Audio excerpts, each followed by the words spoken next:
আসসালামু আলাইকুম। লিপিস লাভলি কিচেনে স্বাগতম জানাচ্ছি আরও একটি নতুন ভিডিও দেখার জন্য। আজকের রেসিপিটি হচ্ছে পাঙ্গাস মাছ। পাঙ্গাস মাছ দিয়ে রান্না করব। অনেকেই পাঙ্গাস মাছ খেতে পছন্দ করেন না, বলেন গন্ধ আসে, এটা সেটা নানা কিছু।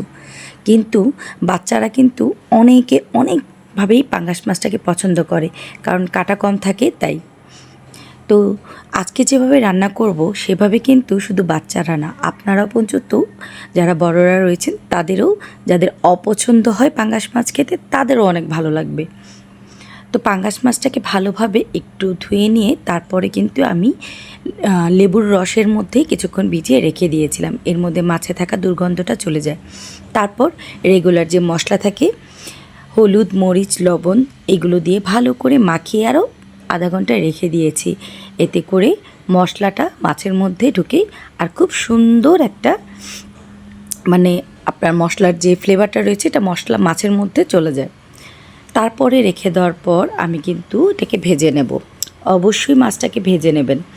ভাজা মাছ দিয়ে আপনি এটাকে যেভাবে রান্না করবেন, পাঙ্গাস মাছের গন্ধ বলেন যা কিছু আছে সব দূর হয়ে যাবে।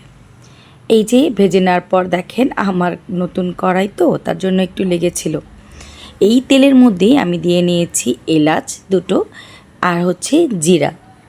এটা একটু ফোড়ন দিয়ে নিয়েছি। কালো এলাচ দিয়েছি অর্ধেকটা আর দুটো দিয়েছি সবুজ এলাচ। আপনাদের হাতের কাছে কালো এলাচ না থাকলে সেটা স্কিপ করতে পারেন। কড়াইতে লেগে থাকা যেই পোড়া অংশটুকু রয়েছে সেটা কিন্তু খুবই অনায়াসে উঠে যাবে যখন এর মধ্যে আমি পেঁয়াজ দিয়ে দিব। পেঁয়াজ থেকে যে পানিটা ছাড়বে তার সঙ্গে মিশেই কিন্তু এর মধ্যে থাকা যে পোড়া অংশটা রয়েছে সেটা নিজে নিজেই উঠে যাবে, সেটা নিয়ে চিন্তা করার কোনো দরকার নেই। তো পেঁয়াজটাকে ভালো করে কিছুক্ষণ সময় ভেজে নিয়েছি। যখন পেঁয়াজটা একটু সফট হয়ে আসবে, অর্থাৎ বাদামি হওয়ার আগ পর্যন্ত, এর মধ্যে দিয়ে দিয়েছি টমেটো কুচি করে কেটে নিয়েছি। পাঙ্গাস মাছ এভাবে ভুনা করে খেতে খুব ভালো লাগে। আমরা অনেকে তরকারিও রান্না করি, তবে আমি বলবো যাদের কাছে পাঙ্গাস মাছটা একদমই ভালো লাগে না, তারা তরকারি বাদে এভাবেই ভুনা করে খেয়ে দেখবেন, খুবই ভালো লাগবে। দিয়ে দিয়েছি আবারও হলুদ গুঁড়ো, মরিচ গুঁড়ো, ধনে গুঁড়ো, জিরা গুঁড়ো। এই মশলাগুলো সহ ভালো করে কষিয়ে নেব। এতে করে মশলা যত ভালো কষানো হবে দেখবেন আপনার তরকারির স্বাদ তত ভালো বেড়ে যাবে। মশলাগুলো যেন পুড়ে না যায়, সামান্য একটু পানি এর মধ্যে অ্যাড করে দেব। তারপরে অ্যাড করে দিয়েছি রসুন বাটা। এখানে প্রায় 1.5 টেবিল চামচ পরিমাণ রসুন বাটা রয়েছে।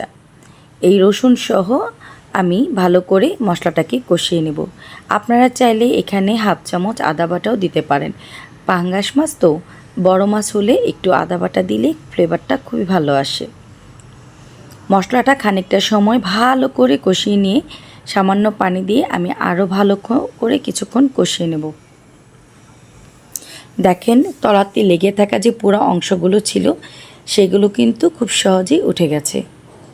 তো এবার মশলা কষানো হয়ে যাওয়ার পর এর মধ্যে ভেজে থাকা মাছগুলো আমি দিয়ে নিচ্ছি।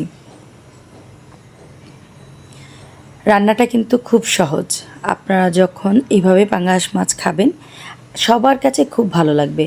আর যদি আপনি ঝাল খেতে ভালোবাসেন তাহলে আমি বলবো ঝালের পরিমাণটা একটু বাড়িয়ে দিয়ে তারপরে খেয়ে নেবেন, এটার টেস্ট দারুণ আসে।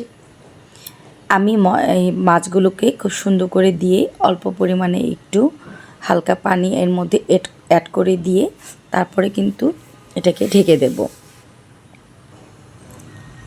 এই যে সামান্য পানি দেওয়ার পর এবার এর মধ্যে ধনেপাতা কুচি দিয়ে নিয়েছি। আর যেহেতু মাছটা ভাজা, মশলাটা খুব ভালোভাবে কষানো আছে, তাই অল্প পরিমাণে পানি অ্যাড করে দিয়ে ধনেপাতা ছিটিয়ে দিয়ে এবং 2-4টে কাঁচামরিচের ফালিও এর মধ্যে দিলে কাঁচামরিচের খুব সুন্দর একটা ফ্লেভার পাবেন। আমার কিন্তু রান্নাটা হয়ে গেছে। তো আপনাদের কাছে কেমন লেগেছে তা অবশ্যই কমেন্টস করে জানাতে ভুলবেন না। আল্লাহ হাফেজ।